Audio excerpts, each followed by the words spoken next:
Afternoon, Mendocino County. Welcome to our Fire Recovery Town Hall. We have a number of guests here today to talk about all of the programs.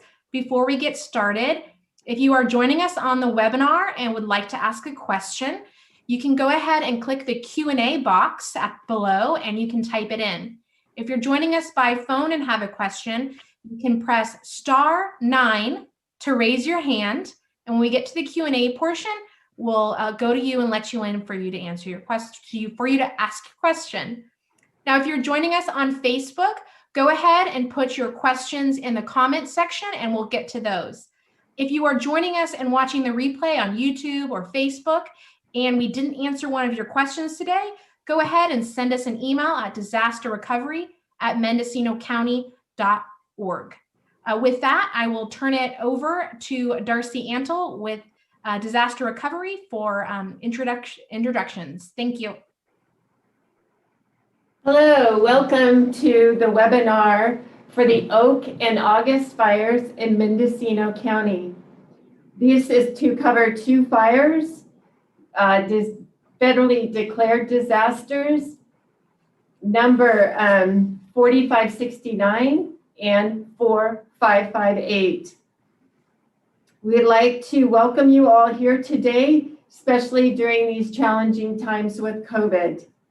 And we'd also like to thank our FEMA partners who are on the line and in person to help answer any questions you may have regarding assistance, and CalOES, our state partner.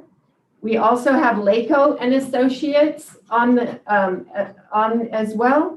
And then, of course, many county expertise teams to help support through this time. So thank you for joining, and I'll turn the meeting over to our MC, Kirk Ford. Hello, thank you. Yes, as we go through our agenda here, the agenda is also located on our website, Mendocino County Disaster Recovery. You can find the agenda there, and we'll just kind of be moving through this. So that was our meeting overview and logistics from Deputy CEO Darcy Antle. And now we'll move on to our FEMA mitigation. And so we have a representative from FEMA that will talk briefly about mitigation. Go ahead. Is that Yolanda?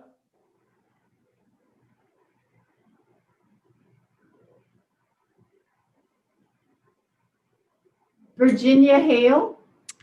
Virginia Hale doesn't seem to be on. Oh, go ahead. Well, as soon as we get Virginia Hale, we'll have her talk about FEMA mitigation. We can continue on to individual assistance with FEMA. Erin Halls. Hello, it's Erin Hills, that's okay.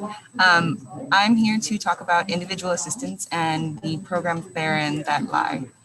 When individual assistance is activated, we have a few things that are kind of umbrellaed, one of which is mass care and emergency assistance.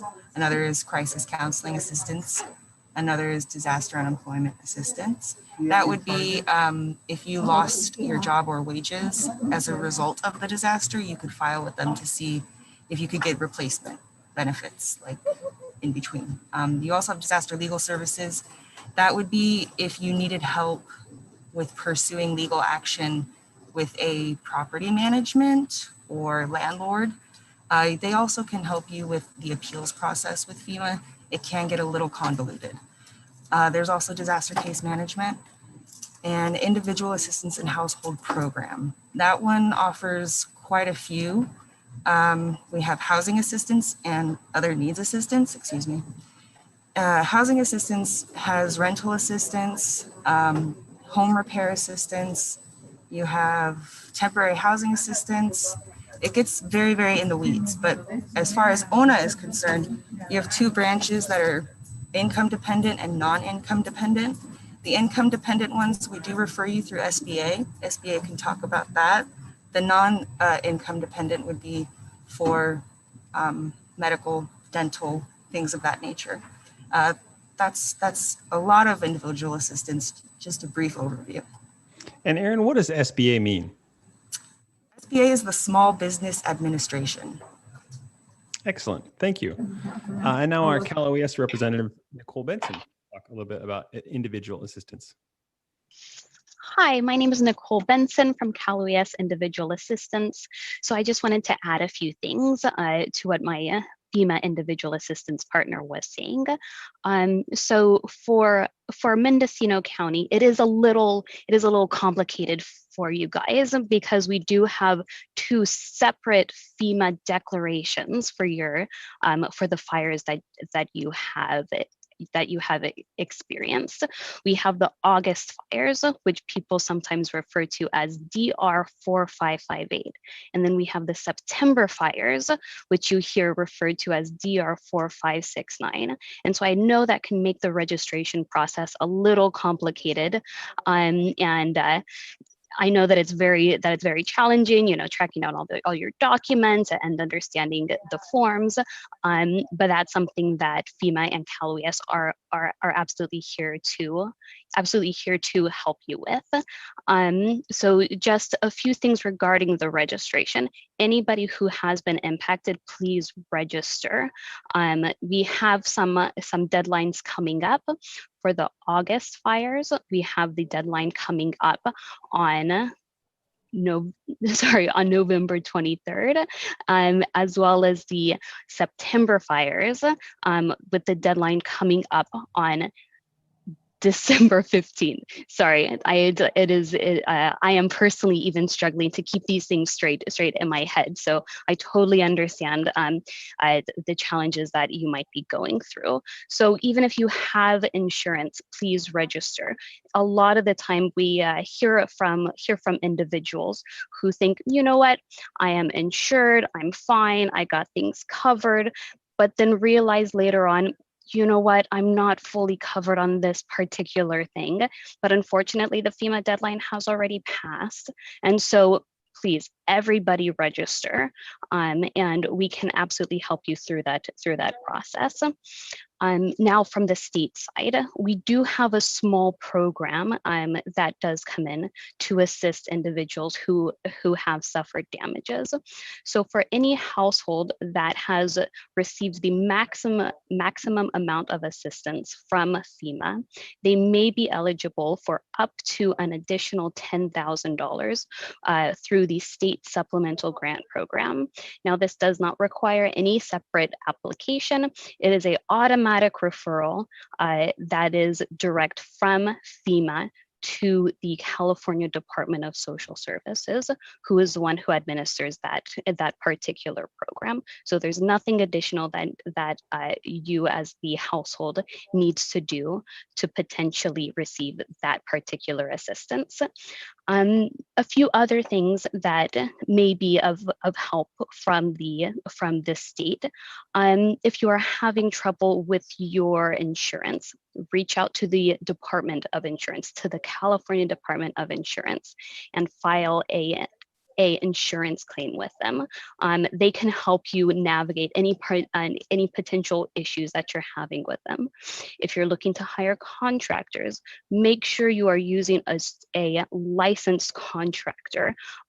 We see a lot of people coming out wanting to help out, but we want to make sure that anybody with a contractor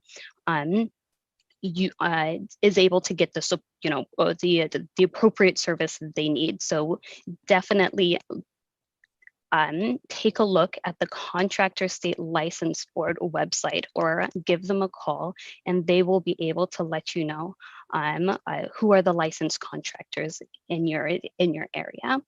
And the final thing that I do want to mention is that as you're going through the process of replacing some of your documents, replacing your driver's licenses and birth certificates, these fees are waived.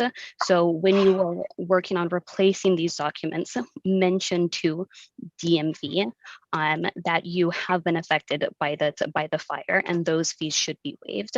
And I am available to stay on the line later on if there's any additional questions on anything that I've mentioned. Thank you, Nicole. You mentioned that you would be automatically moved over to this extra program. And is there a way that homeowners know if that has occurred or if it hasn't occurred? Yes, so the California Department of Social Services, the one who administers this program, will directly reach out to the individual and say and let them know, hey, you qualify for this additional program. Let's talk about it. You might be able, even if it's as little as a couple $1,000s, it depends on what the verified loss is for that household. So they will receive that direct phone call, that direct correspondence from Department of Social Services if they are eligible for that state supplemental grant program assistance. Excellent. Thank you. I had a couple questions for Ms. Hills again regarding the deadlines. Can you confirm the deadlines for Oak and August fires for filing deadlines? So for 4558, the deadline for that is going to be. And which one's 4558 again? I believe that's the August fire. Okay. That is going to be 11/23. Now, I know that there has been considerations for possibly going beyond that, but I don't know too much more other than the 23rd. For 4569, that one is December 16th. Okay, so the Oak fire in Willits is Yes. December 16th, and the August fire in Covelo is November 23rd. Excellent. And what happens if someone misses the filing date? So, of course, with everything that's happening, COVID and all, it is easy to miss these deadlines. In the event that that does happen, you would just need to submit something to explain the extenuating circumstance in which you did miss that deadline. Family matters, out of town, something that would justify. Excellent. Thank you. All right, now let's turn to business assistance with Yolanda Stokes, the SBA representative. Yolanda? Thank you so much, Kirk. Well, good evening, everyone. I am Yolanda Stokes with the Small Business Administration. I'm with the Office of Disaster Assistance based out of Sacramento.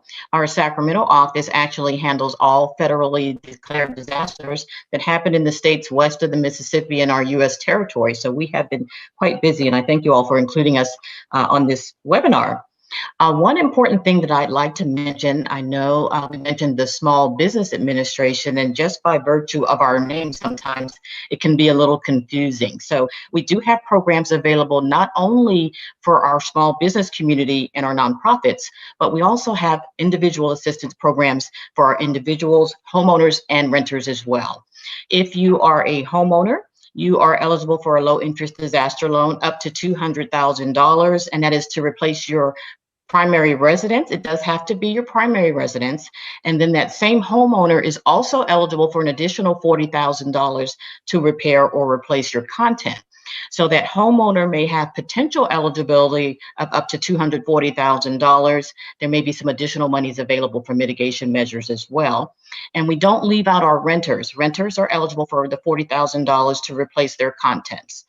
If you are a small business owner or a private nonprofit, you're eligible for up to $2 million based on what your needs are as far as damage to the structure, your machinery and equipment. And also we have a program available for economic injury. Now, if I have any business owners on the line, you may be familiar with the economic injury disaster loan program because you may already have an existing COVID loan.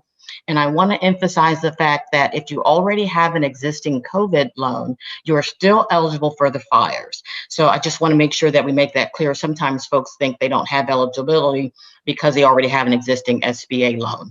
Now, we offer these low interest loans with an interest rate of 1.18% for homeowners and renters, 2.75% for nonprofits, and 3% for businesses. Terms can be up to 30 years, very comparable to a mortgage. And we also have a built-in 5-month deferment. So we want folks to know you don't have to worry about a payment, loan payment right up front there. So there's built-in deferment for the program as well. Our deadlines mirror FEMA's deadlines. So we don't want you to worry about having to worry about too many different deadlines there. As we mentioned earlier, the deadline for the August fire is November 23rd. And for the Oak fire, is December 16th. And those would be the same deadlines for SBA as well, as far as applying for physical damage. Now, for my business owners who may need economic injury or working capital, we typically give our business owners up to 8 to 9 months to apply. So you have plenty of time to apply. I wouldn't encourage you to wait, though. We want folks to go ahead and get your applications submitted as quickly as possible, because they're processed first in, first received. The SBA has actually established what we're calling a virtual disaster loan outreach center. That center can be reached Monday through Sunday, 7 days a week, from 5 a.m. to 5 p.m. Pacific Standard Time. You can reach SBA by calling 800-659-2955. And that's the end of my overview, and I'll be available for any questions. Thank you so much. Thank you, Yolanda. All right, now let's turn to Watershed with LACO contractors. I've got Jordan Blau and Joshua Kilgore that are going to talk a little bit about the watershed for both Oak and August fires. Jordan? Fantastic. Thank you, Kirk. So I'm going to share my screen here. We do have a small slide deck prepared. So as Kirk mentioned, my name is Jordan Blau. I'm an economic development specialist and project manager with LACO Associates. And I'm joined by my colleague, Josh Kilgore, who's a certified engineering geologist with LACO. And we're supporting the county on disaster recovery measures. And that's both doing some assessments to, look at impacts to the watershed, as well as helping with future grant funding projects that are going to come out of this fire. So with that being said, we've been assessing the Oak fire over the last several days here, and we will intend to be out on the August fire, I believe, early next week. And Josh has been overseeing that assessment work. So with that said, I'm going to go ahead and turn it over to Josh here, and he can talk about some of the concerns out there and what we're seeing. And Josh, just go ahead and let me know when you'd like me to advance the slides. Hello, everybody. My name is Josh Kilgore with LACO Associates.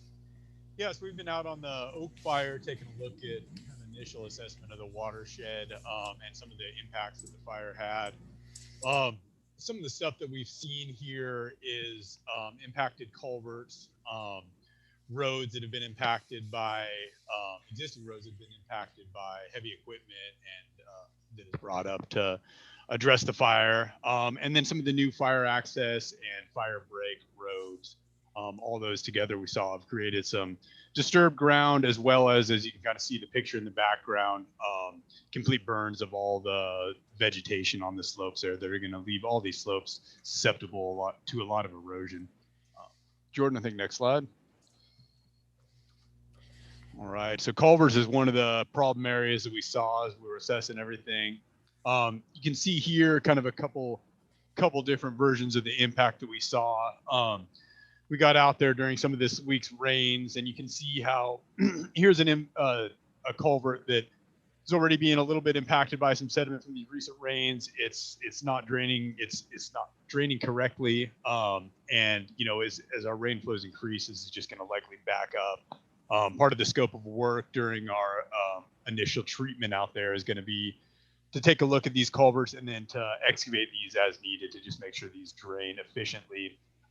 Throughout the area, burned area as well, where we have these plastic culverts, we saw a variety of culverts that have been burnt out and are in various states of disrepair. A couple of these photos up here show you. Our initial assessment and remediation of these areas is going to be limited to probably doing some kind of diversions and a little bit of flow control to make sure that water gets in these culverts and to keep them moving as best we can, and hopefully address some of these more in phase 2 as we get a little farther along in the process. All right, Jordan. So, Josh, is there any assistance for replacing culverts that homeowners can get? I think that's coming down the way. I think that's going to be, I know we're having some discussions with some of the resource conservation districts down the way, and Jordan might be able to talk to that a little bit more. Initially, our initial assessment now, at least the part that I was looking at, was just on immediate impacts from this rain prior to their repair. So right now we'll be concentrating on making sure they work as best they can during this first phase. And then hopefully with some grant funding, Jordan, feel free to jump in, address these and get them all a little bit more up to some of the current standards at a later date. Thank you, Josh. Yeah, Kirk. So it's kind of a tricky answer there in the sense that are there immediate resources available? There's not a ton, unfortunately. this is going to be a priority area, and it's something we've been discussing with the county. As Josh mentioned, there may be an opportunity, which I'll talk a little bit more about later on in the presentation here, to partner with the Resource Conservation District to potentially get some of this cleaned up a little bit. But right now, I think it really is a matter of sort of trying to maintain the flows and keep these as functional as possible as we get into sort of the medium-term response, and maybe find some more long-term fixes and potential outside funding to assist with that. Thank you, Jordan.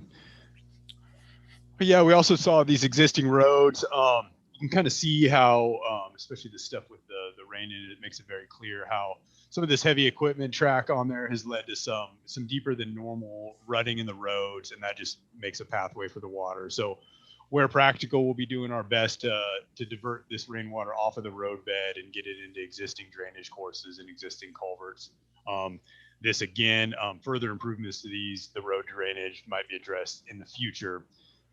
Jordan will talk a little bit more about that. And then kind of this slide you see on the far to the right, it just is another good indication of just these, slopes that have been completely burned of vegetation. All this, even with these initial rainfalls, these have started rilling and eroding and depositing a lot of sediment down the channel. Part of our scope out there in this initial assessment or remediation is to look at these areas 100 feet from the existing roads and see what we can do to minimize some of the erosion in these areas. All right, Jordan. Here's a few more pictures. This one on the left is a good example of, you can see an access road that was cut in to get rid of one of these danger trees that had been burnt. Yeah, they just came in with heavy equipment and scratched a big road in there. All this material is going to go down slope, with the first heavy rain. So we'll do some best management practices and some erosion control around features such as these to limit the erosion and try to keep that sediment as near as we can to the source. Then a few of the other concerns we have, in a few areas around the site, we saw wooden retaining structures which had been damaged or destroyed by the fires. This picture on the left is a good example of that, about a 4-foot retaining wall that have been burnt. Again, all this material is now unretained. Where these look like they'll impact roads and structures, we'll take some efforts via K-rails, silt socks, and wattles to stop that sediment from impacting existing roadways and leading on to sedimentation in the drainages. To the right is a picture of another thing that we saw quite a bit out there, these burnout stumps. This would have been a full tree that had been burnt. These holes, a little hard to tell from the picture, they go down several feet into the ground, and again, just all unretained soil that is going to erode quickly with heavy rains. This is above a road. In some of these areas where it looks like these things could fail in a way that would impact the road, we'll install a little heavier duty K-rails down at the bottom, something to stop the sediment from getting off the road. That's all going to be in coordination with the California Conservation Corps. And Josh, just for folks on the phone here, K-rails are those dividers that you see Caltrans use quite a bit, concrete barriers when they're doing road work, that kind of thing. Yeah, and I also didn't look at our list here. Also, yeah, kind of one of the main thing that's going to be addressed, and that's going to be addressed here in one of the next section, is the initial cleanup is going to be the DTSE cleanup of the structures, and that's all going to be in the initial phases there to get the pollutants out. All right, and then so we mentioned that the debris removal is going to come out with the Cal OES. These erosion control measures that we're looking at that I've touched on briefly are the fiber rolls, also called wattles, silt socks, and a few different types of mulches and K-rails to help control erosion. Our assessment has identified some of these areas that could benefit from some of these applications, and we're going to be working with the county and the CCC Corps to get these things installed over the next month, I assume. And here's just a few pictures of kind of what some of these look like. This is a fiber roll or a wattle. These are installed embedded in the slope along contour, which is essentially parallel to the slope. And these will capture sediment and hopefully retain it from going down farther down the slope. And silt socks we're hoping to utilize in close proximity to the structures and also within wooded areas where it might not be possible for us to dig in the wattles as required. These things lay more on the ground surface. They also do a little catching and a little filtering as well. So we're hoping to utilize these around the structures themselves to minimize any pollutants and sediment coming from the structures themselves. Awesome. So thank you, Josh. So those are kind of the short-term next steps and some of the immediate erosion control measures that are being considered and are going to be installed out there. As Josh mentioned, the county has been in contact with Cal OES and by extension the California Conservation Corps, and I believe they're going to be able to help install some of these and have also may be able to get us some of these resources, the fiber rolls and those sorts of things. So obviously those are short-term measures. In the medium to long term, the county and LACO in partnership are going to be looking at pursuing future grant funding and exploring things like potential hazardous tree removal and maybe habitat restoration projects. These are things we helped the county look at after the 2017 fires in Redwood Valley, and we think there may be opportunities to help with that after these fires as well. As I mentioned briefly previously, the county is also in conversations with the Resource Conservation District. The Mendocino County Resource Conservation District, some of you folks on the phone may know of these folks already because they've been in contact with the Road Association up in the Oak Fire area and did some previous assessments prior to the fire and had already been looking at doing some road treatments in the area. And unfortunately, an event like this is going to exacerbate the things they're looking to fix with those. So the county and LACO are going to be talking with the RCD about potentially partnering on those types of projects. And then we're also going to be considering opportunities to do aerial seeding or hydro seeding to hopefully get some ground cover in over the medium to long term here and prevent some future erosion as well. And with that being said, that is the extent of our little talk on the watershed here. And Josh and I will both be available for questions moving forward. Excellent. Thank you. Are there, one of the questions that came in is, are there any ways that private landowners can get additional wattles or socks? So I'm going to have to defer to the county on that question. I believe there may have been some resources available, but I'm not sure on that one.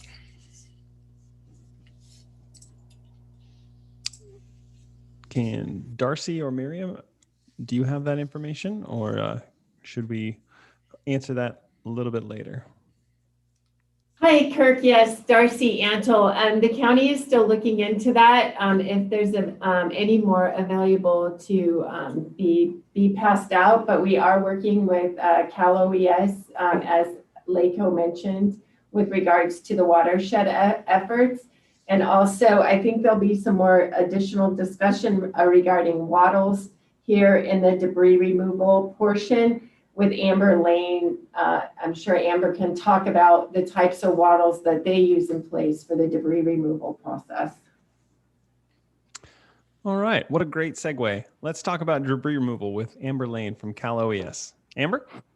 Thank you so much, Kirk. Thank you, everyone, for having me. I first off want to start off with sorry for your loss. I thank you for, I know you have a ton of questions. I do have some slides that are going to come up real soon.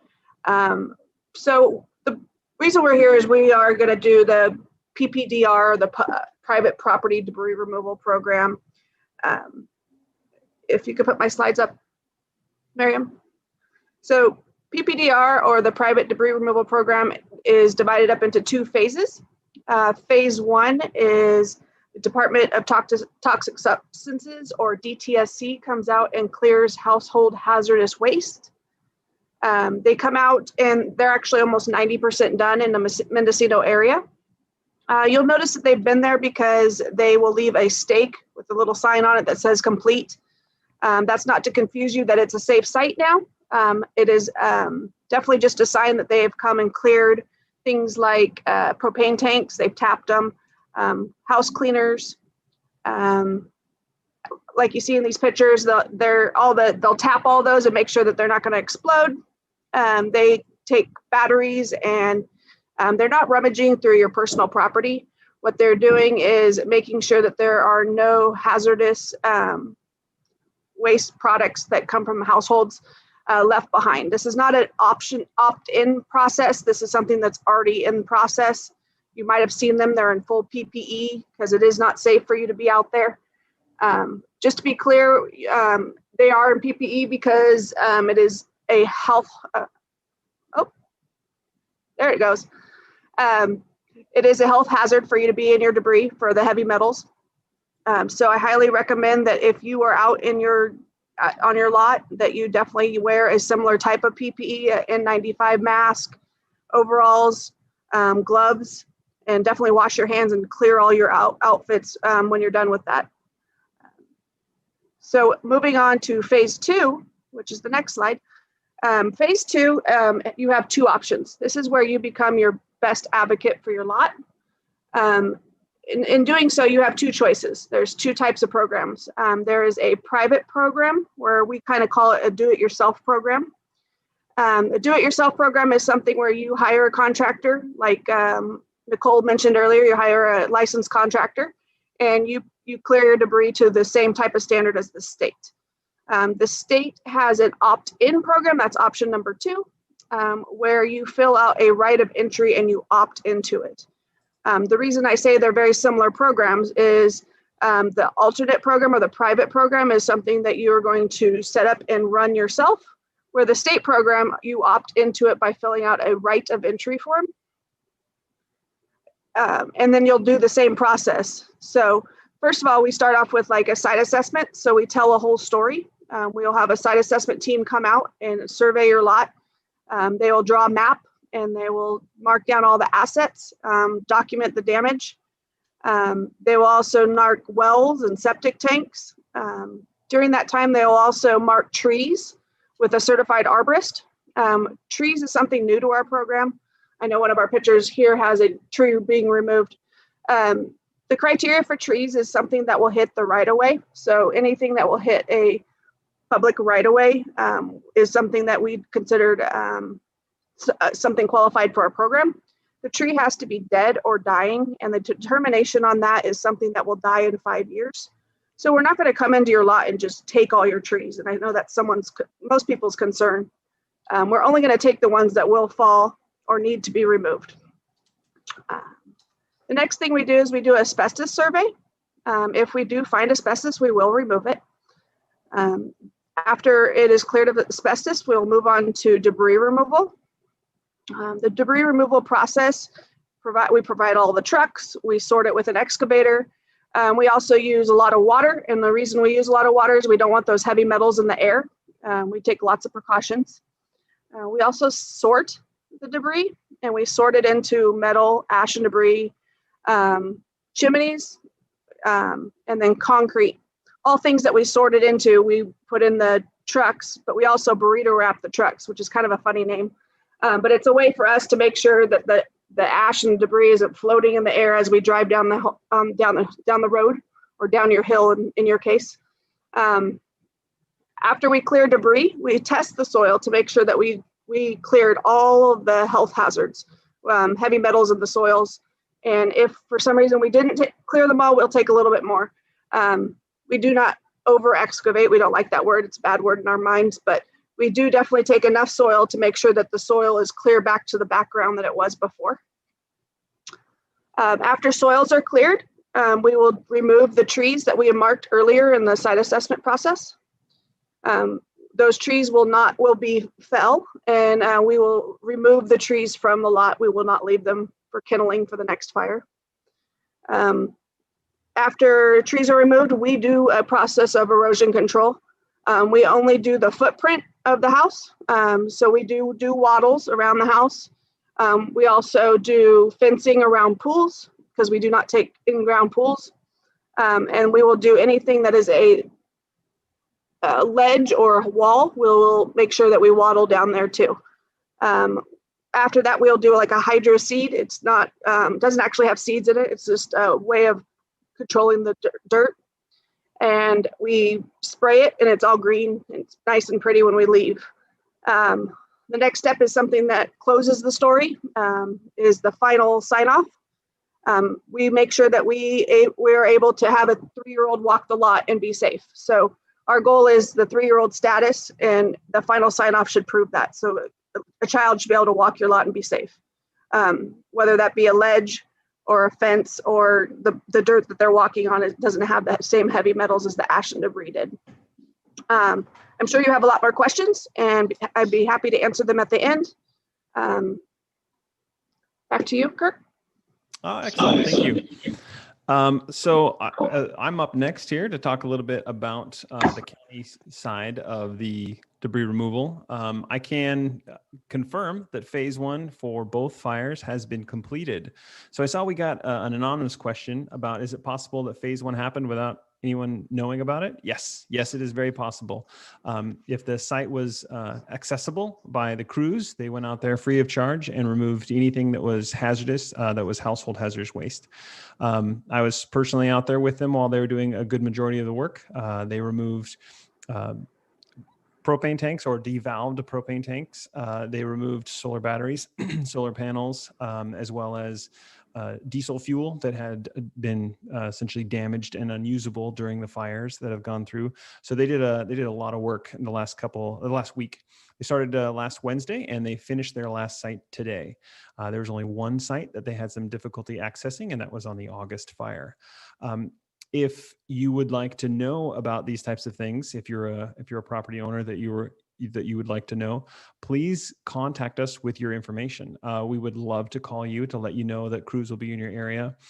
If we haven't done that, if you haven't gotten an email or a phone number at all, please contact us so that we can capture that information, so that we can let you know what's going on and when it's happening. We absolutely want to have that communication from a county perspective to our property owners. So any information you have, you can go ahead and pass it to our disaster recovery, into call the phone number, send an email. We'd love to have that information so we can let you know what's going on. So that talks about phase 1. Phase 2, debris and ash removal, which Amber kind of talked about. That hopefully we'll have it scheduled for mid-December, early to mid-December. The right of entry deadline for turning them in is fastly approaching, December 4th. And once that's signed, we can get crews on there to do the phase 2 cleanup. Obviously, the debris removal, like the ash and so on, the trees, any cars, which also need to be purged from the DMV system. We're still working with DMV and California Highway Patrol to purge VIN numbers out of the system, so that they can come up and they can look at all the VIN numbers for all the vehicles that you have on your property. They can purge them out of their computer systems so that those vehicles can go away as scrap during the phase 2 cleanup. And to talk a little bit more about right of entry forms, I'm going to turn it over to Planning and Building, Adrian Thompson. Adrian, can you talk a little bit more about right of entry? Hi, Kirk. Thank you. Adrian Thompson, Planning and Building Services. And Planning and Building has been charged with collecting these right of entry permits from the public. So if you have been involved in either the Oak or August complex fire, then we would like you to submit your right of entry to Planning and Building by December 4th, which is the deadline that Kirk has mentioned. So real quick, I'm just kind of going to go over some of the sections in a right of entry permit. It is about 15 sections. It's about a 12-page document. But a lot of the information in there is disclaimer information for you as a property owner to read. You can also assign an agent to your property if you'd rather have them deal with the cleanup for you and not sign this form yourself and submit it. There's sections for your insurance information if you have it to fill out, property insurance or auto insurance. There's more information to read about how to do the cleanup, what will be cleaned up, how to mark infrastructure, and what Cal OES and Cal Recycle will do on your site. At the very end, there are some little grid tables where you can fill out locations of vehicles on your site. They can be boats or trailers. It could also be RVs. There's another little table to fill out any underground tanks, such as your septic tank or an underground storage tank of sorts, and mark that. And then the final piece is to draw a map. And these maps are very useful for Cal Recycle and those contractors on the site because they're not familiar with Mendocino County. We have very large parcels, and we really encourage you to put as much detail into these maps as possible to help them clean your site. Now, if you did not want to do the PPDR program, you can also do a private cleanup, as Amber Lane from Cal OES said. It's the same. You have to hire a contractor or someone to clean your site. You will still need to fill out a self-certification and turn that into planning and building. We still need that form to verify that you are hiring a contractor for private cleanup. Once that's been turned into planning and building, you will work with environmental health to certify the cleanup reports from your site and submit those documents to prove that your site has been cleaned to the same standards that Cal OES will be cleaning during PPDR. And that's just kind of a quick run through. We'll be available for questions after if you'd like more details. Thanks, Kirk. Thank you. We actually did have a question come in about cleanup and confidentiality. Some property owners are a little nervous about letting the county on their property to do cleanup for the right of entry. Can you talk a little bit about that? And maybe sure. It can speak to this as well. It is confidential in that these forms are for the county. They will go to Cal OES. There is a section in the right of entry that talks about Public Records Act requests. And if someone wanted public records, they could get portions of the right of entry, but not that's deemed identifiable or personal information. That would all be redacted, and they wouldn't get, social security numbers, insurance information, gate combos, phone numbers, emails. They may be able to get a site address, which would be public information. Other things in there could also be redacted, and that would have to go through county council before we would release any information on these documents. What about any unpermitted buildings that you might find? What in relation to unpermitted buildings?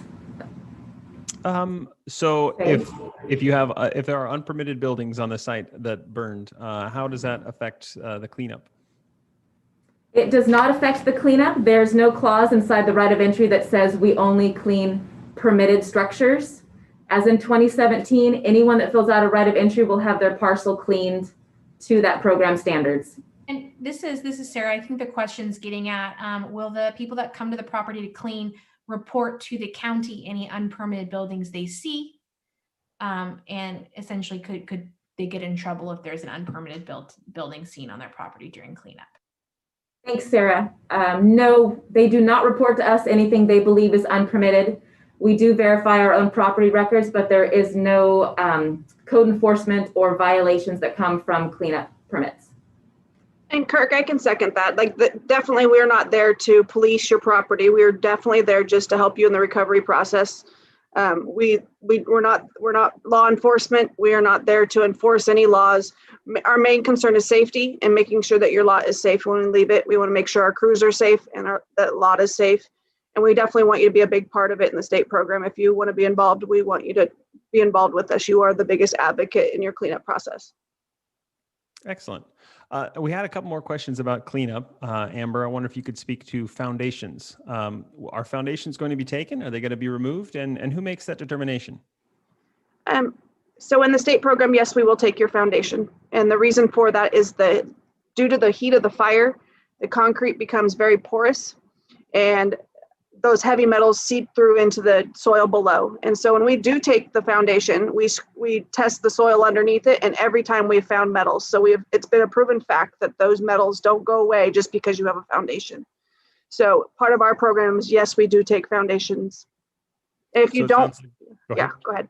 Go ahead. So it sounds like the foundation isn't buildable anymore after it's been through a fire? Correct. It is not structurally sound. And there's a lot of arguments around that, but just the fact that we find heavy metals underneath it proves to us that we're doing the right thing when we take it away. Oh, excellent. And about vehicles, we talked a little bit about the removal of vehicles. Is there anything else that the property owners need to do to remove vehicles apart from signing the right of entry? Sure. So we do take vehicles. We will also take, if the vehicle's on a driveway that's concrete, we will take the concrete underneath the vehicle. So if you do want to keep your vehicle, there is an option to do that, which is surprising. We will lift up the vehicle and spray it off and put it on plastic. But we do take vehicles as part of this process. It's part of the metals.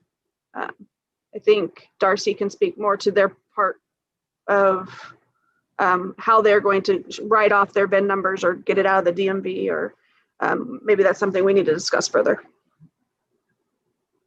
Hi, Kirk. Would you like me to take that? Darcy Antle, Disaster Recovery. Yeah, go ahead. So what happens with the vehicles, we're currently working and in contact with the state as well as CHP in hopes that we can get CHP to come out to your property, check for those VIN numbers, and work directly with DMV to get those VINs purged from the DMV system. And speaking with CHP, they're very familiar with trying or locating, locating VIN numbers on destroyed vehicles. As you know, some of your RVs that are there in place may be difficult to find the VIN numbers, but they know specific places to look. So we're in contact with them. We do need a right of entry before this process could happen. And again, that deadline with the county is December 4th to submit those right of entries.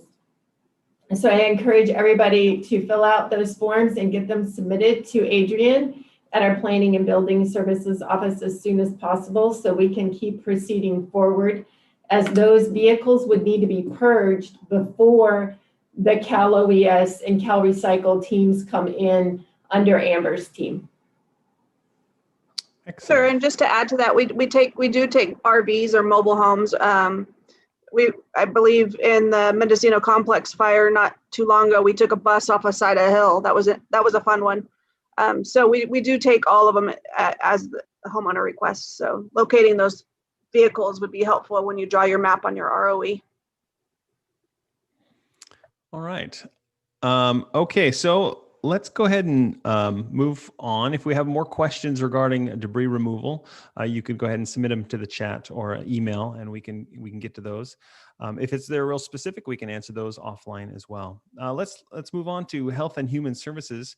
Dr. Janine Miller has some things to say about mental health.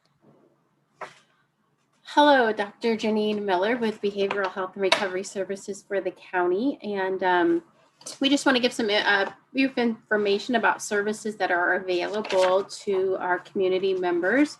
Behavioral health services are available for substance use and mental health services. Our mental health services that are operated through the county really focus on that, especially mental health population.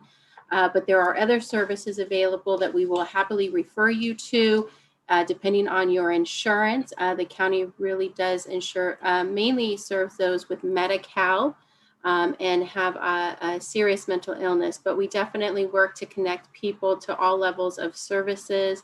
We also have a warm line that's available for anybody who needs some additional assistance during this time and needs to talk or get connected. We also offer an access line that is also available for individuals that may need some connection to services.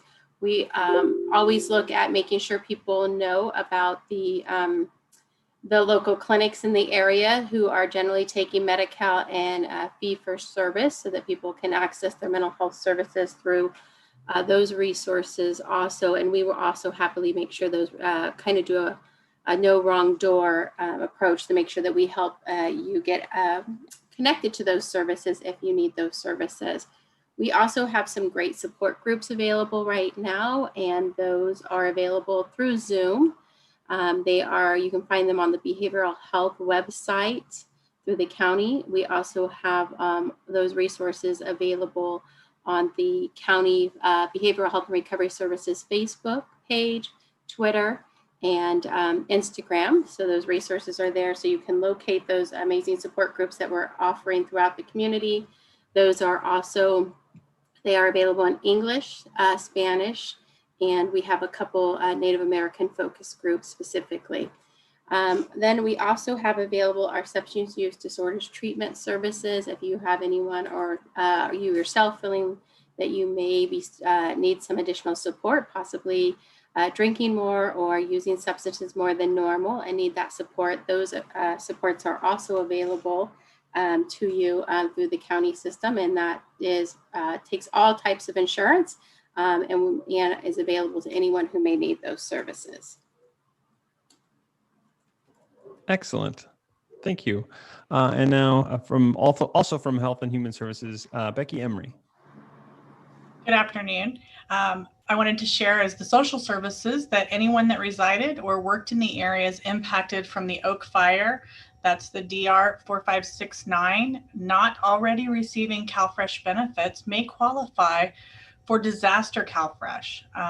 There is a disaster CalFresh household income limit. For example, a household of 2 may qualify for a one-time food benefit of $355 if their monthly income that's available is less than $2,146.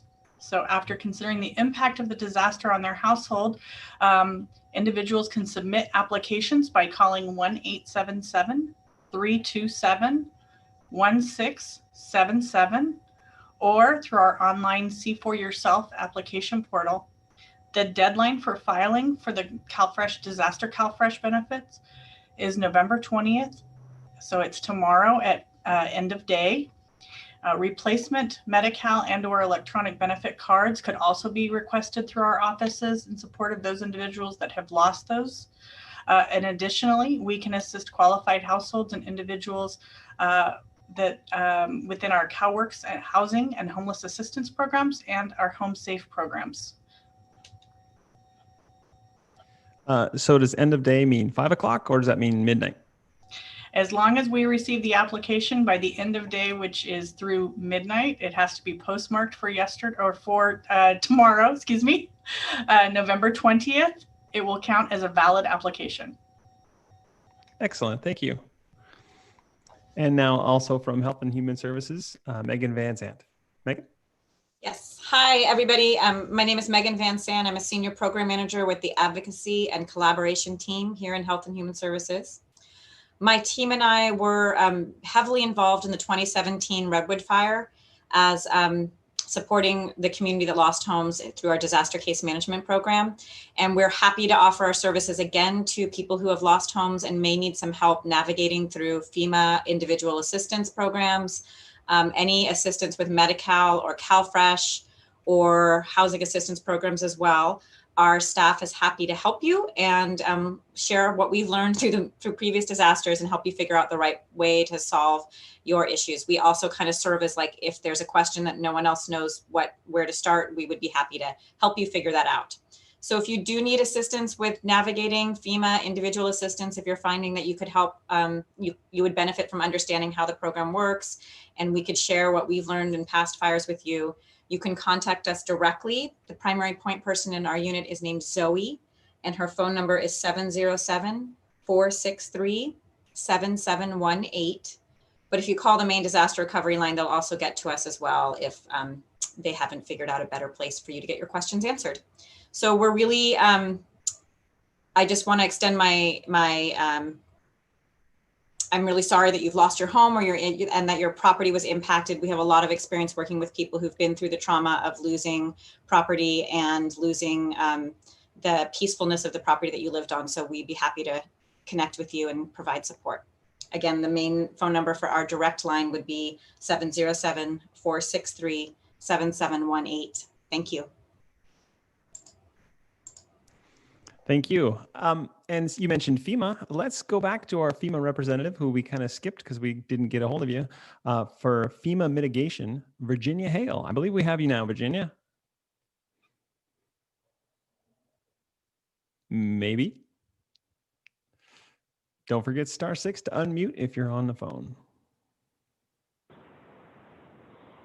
Hello, this is Virginia, Community Education Outreach and Hazard Mitigation. Can you hear me?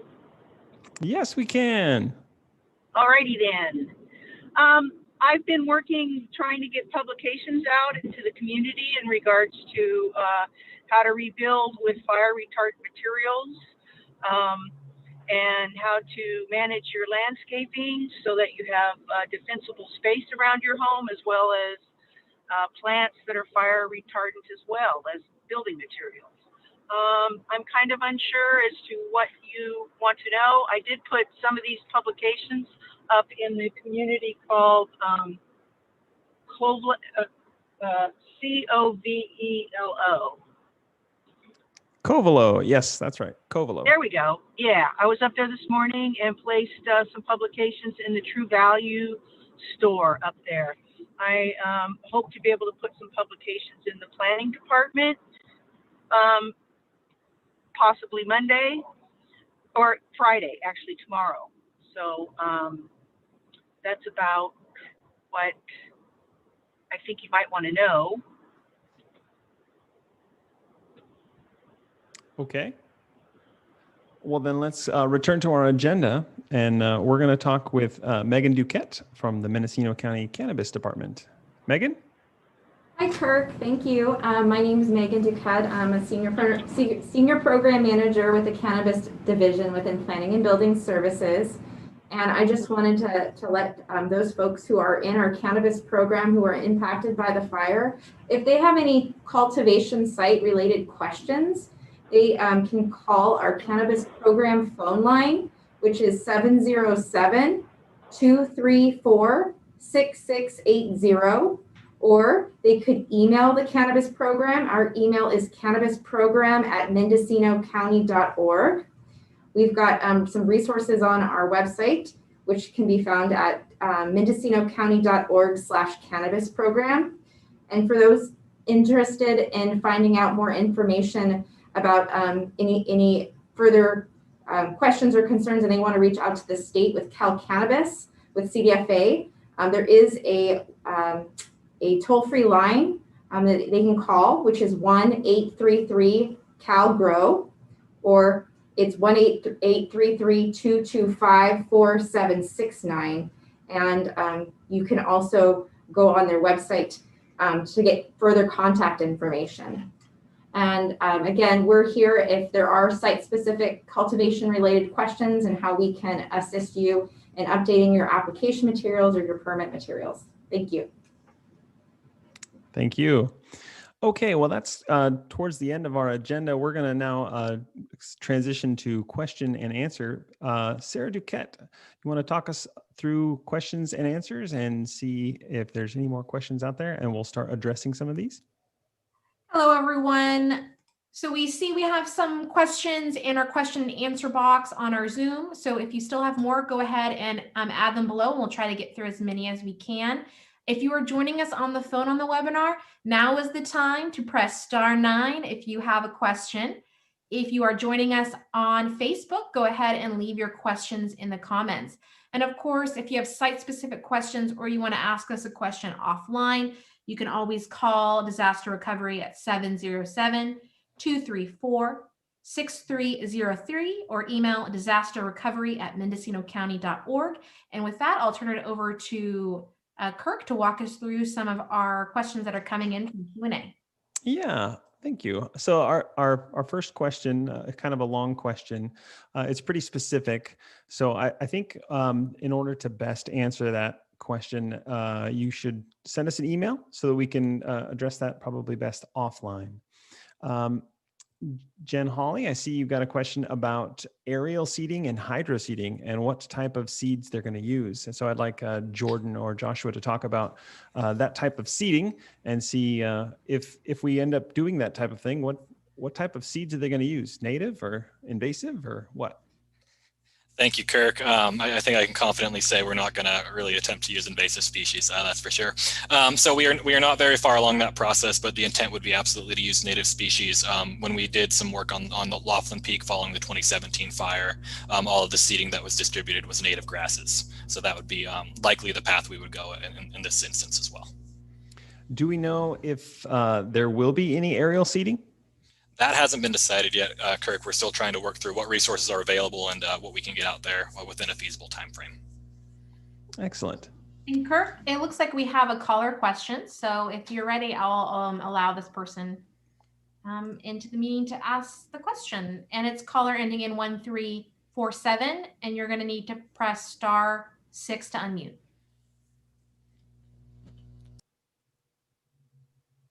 Hello? Yeah.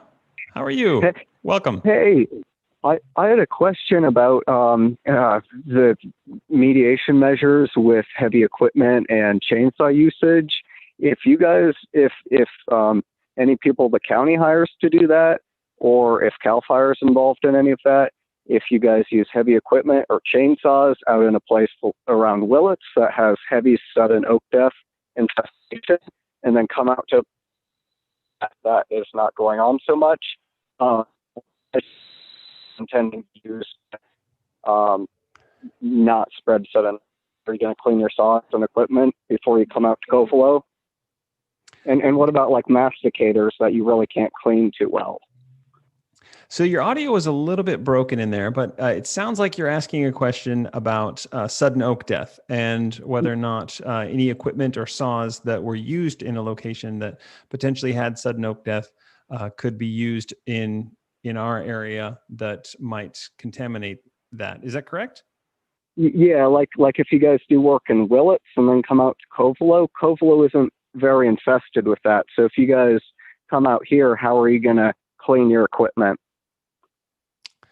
Great question. Amber, can you talk a little bit about how the crews do cleanup and or clean equipment in between job sites? Sure, we do a whole decontamination process between sites, and it's mainly so that we don't transfer anything from one site to another, especially in the asbestos process. So we do clean our equipment. However, we don't use chainsaws. We use machines kind of like the picture behind me. We use big machinery, and we do clean the blades often. And for those of you on the phone, she's pointing to an excavator. Well, it's not, okay. And that pretty much will go for any agency the county hires, or any county agency will do that. So go ahead, Amber. Go ahead. So the county has reached out to us, and we are going to do the PPDR program, or the private property debris removal. And in that program, we contract out licensed contractors to bid on the project. So it's not technically the county that's cutting the trees. We'll let them do the other good work that they do. We hire out the professionals to do that for us. Okay, cool. Thank you for answering the question. Yes, sir. Thanks for calling in. Another question about debris removal. Is there a fee or a cost that comes with the debris removal program? That's a great question. So for the state opt-in program, it's no out-of-pocket cost. And what I mean by that is there's no extra money that you are going to have to supply for the debris removal.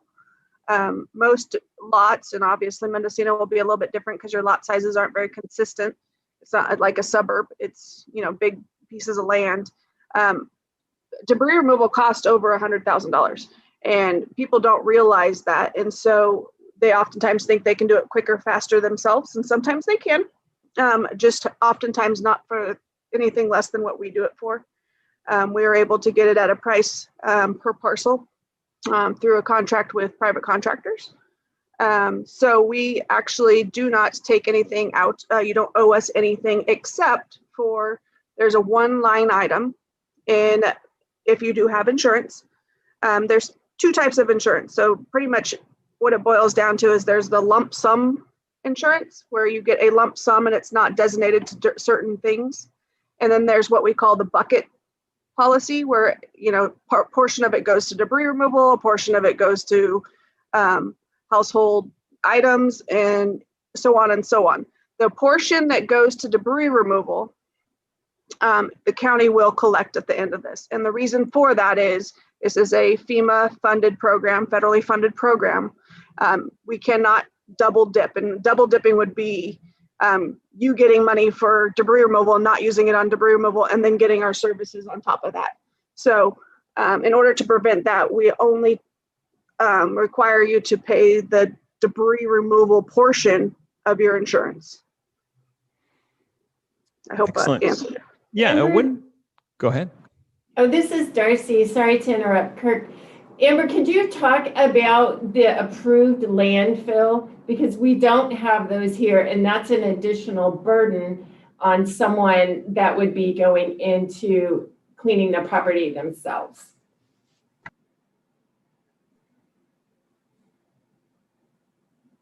Oh, looks like you're still muted. There you are. Sorry. I wanted to have a little conversation with myself before that answer.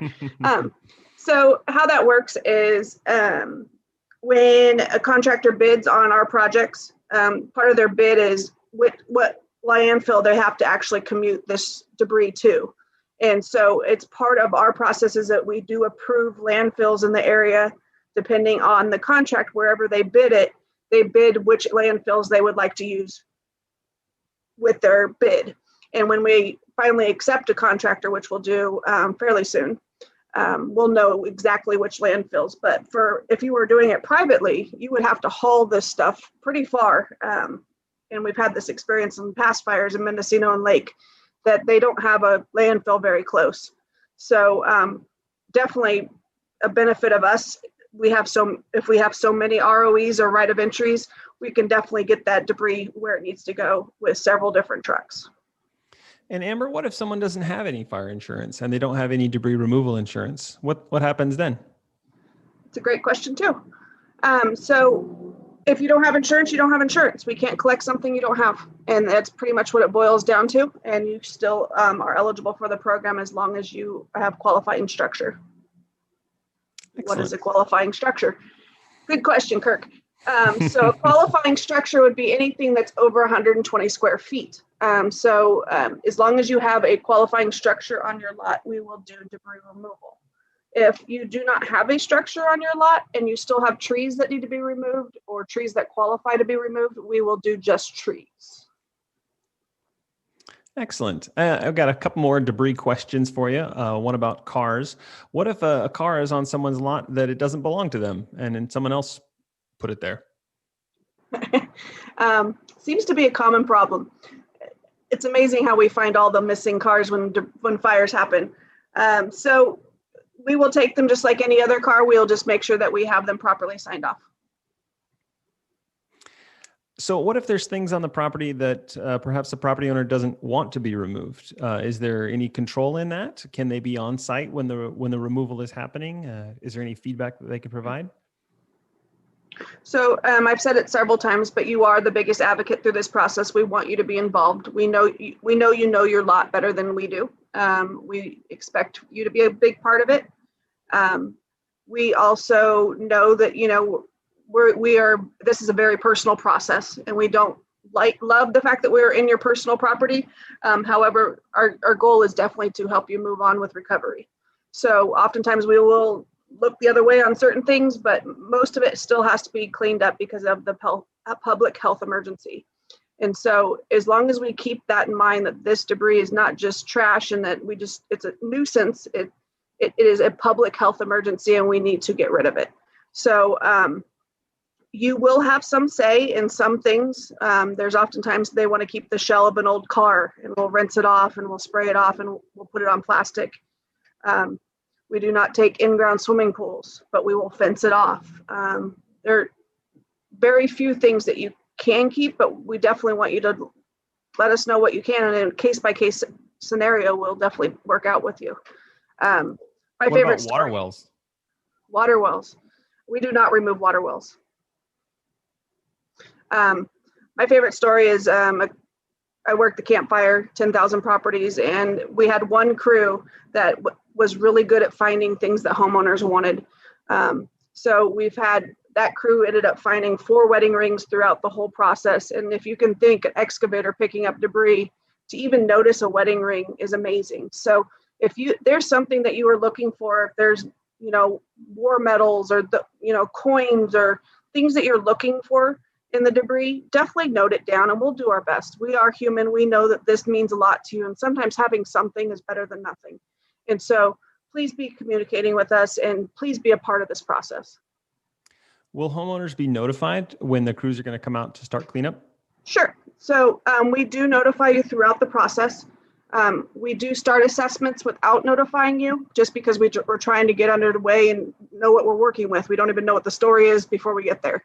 So we do start assessments, but we will call you two days before debris removal starts.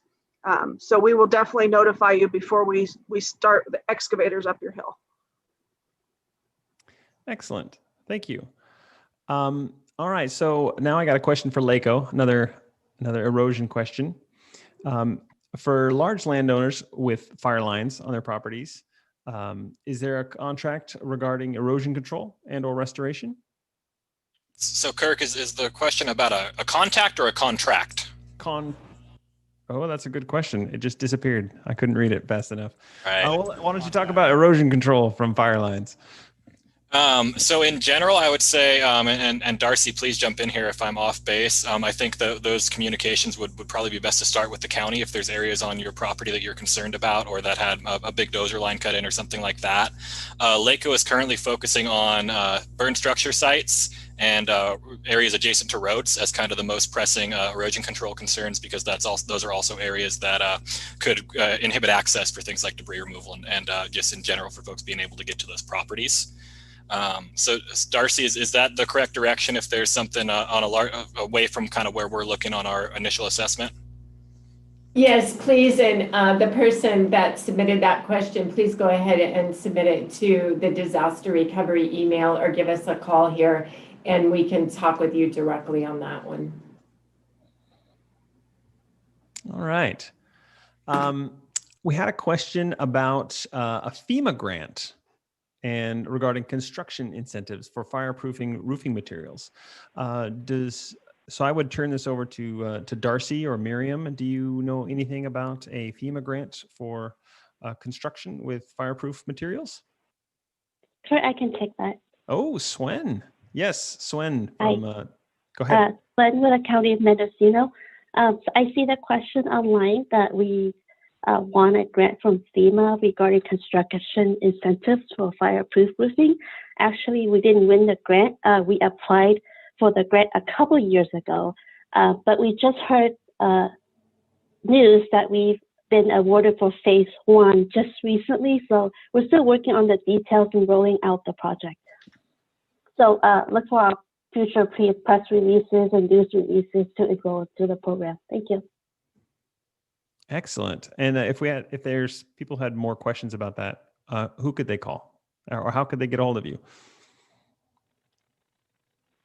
Please email disasterrecovery@mendocinocounty.org or contact our DR phone line. Perfect. Thank you. So just to kind of follow up, I see another one here about communication and notification. We talked a little bit about that the crews will notify you 2 days before they come out to your site. As far as the number that they call and how they contact you, there's a couple of different ways. You can provide any and all communication methods to Miriam Ramirez through disaster recovery, and she will make sure to log your information. Also, when you turn in your right of entry to Adrian, she's going to collect all that information and pass that on to the crews. So however you decide is the best way to get a hold of you, please put your information in one of those two spots. And just to reiterate, we would love to capture as much information as we can so that we can pass you as much information as we can. We're continuing to get more information every day, and we want to just continue to pass that down as we can. Obviously, we don't have everybody's phone number. We wish we did. So if you're listening to this and you want to put your phone number in there so we can call you when things are going on, please reach out to us. We would absolutely love that. Are there any more questions for our Q&A? We have one question from Rochelle, so I'm gonna she's joining us via phone, so let me click the button. All right. Rochelle, you're gonna need to make sure you unmute, but you're live and can ask your question. *6 if you're on the phone, or if you're joining us on the app.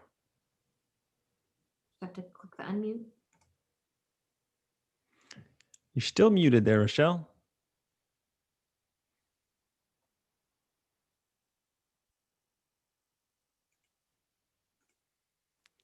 You'll need to unmute yourself, Rochelle. We still can't hear you.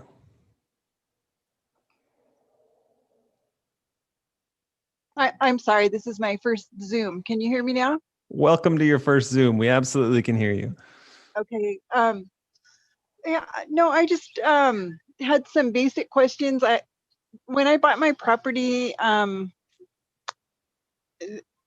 there was a small trailer on it, and I have no idea who ever had owned it, ever. And I don't know, like, even if the CHP finds, I don't know how I would go about getting that. So just to clarify, your question is about how to clean up a trailer that you don't know who the owner was? Correct. Do you own the property? Yes. Okay, Adrian, can you, or Amber, do you want to speak to that? I can take that one, Kirk. So this is Adrian at Planning and Building, and Rochelle, we would love you to fill out the right of entry permit, and we will clean up everything on your parcel through the state program. Thank you so much. Yes, it's on our website, and if you ever need anything, you can always go to mendocinocounty.org and find disaster recovery or planning and building, and we can all direct you through it. All right, thank you. You're welcome. Thank you. All right, I don't see any more questions on our Q&A. So I think that's gonna just about finish up our agenda. So I'd like Nash Gonzalez with Mendocino County Recovery to have some closing remarks. Nash, what do you have for us? Kirk, thank you very much. And first of all, I'd like to thank our federal and state partners for participating in this webinar this evening, as well as the other county agencies that have spoken here today. Again, I will remind everybody to fill out the ROE. I think you heard it earlier when Amber was talking about the government program for cleanup versus you going out and doing it yourself. Private cleanup can cost in excess of $100 or $100,000, and you would be looking at having to send all this debris out of county at a, like I said, an astronomical cost. So I can't emphasize enough that you take advantage of the program that's being offered here, as well as a lot of the other services that have been talked about this evening with SBA, with CalFresh, all of the programs that are being offered. So again, I want to thank everybody for participating. I also want to thank everybody for calling in with your questions. A lot of great questions. We are here to help. Mendocino County is here to help. Back to you, Kirk. Well, I think that's it. And I just want to thank you all for attending. Sarah, do you have anything special for our end of Zoom? Just before we leave, in case you didn't catch it, if you need to get a hold of us via phone, our phone number is 707-234-6303, and of course, disaster recovery at mendocinocounty.org. And this video will be available on our YouTube channel and our Facebook channel if you came in at different parts and want to rewatch certain sections. Excellent. Well, I think that's it. Thank you all for attending and have a wonderful evening.